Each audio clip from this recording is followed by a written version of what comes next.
Go ahead.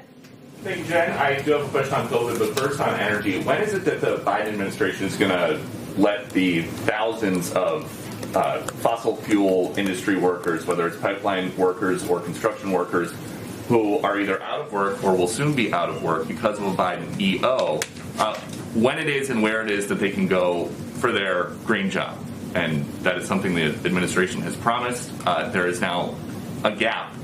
So I'm just curious when that happens, when those people can count on that.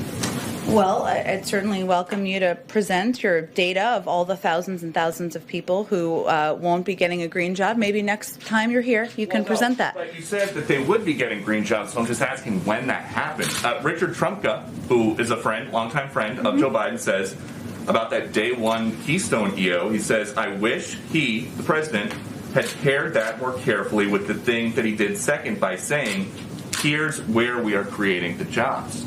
So there's partial evidence from Richard Trumka.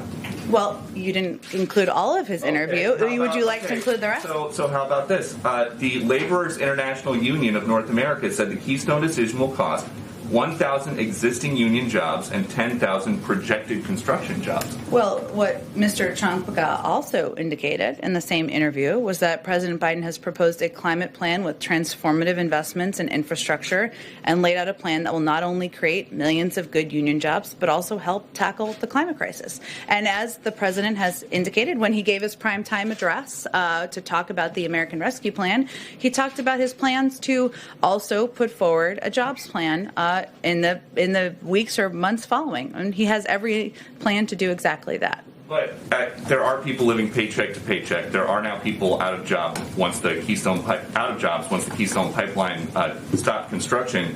It's been 12 days since Gina McCarthy and John Kerry were here, and it's been 19 days since that EO. So what are these people who need money now? When do they get their green job?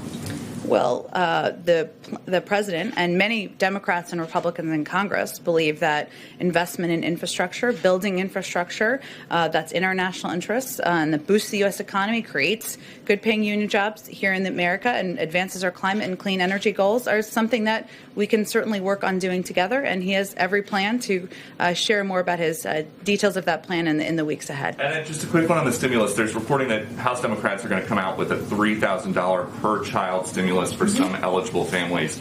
Is that something that the White House supports making a permanent benefit?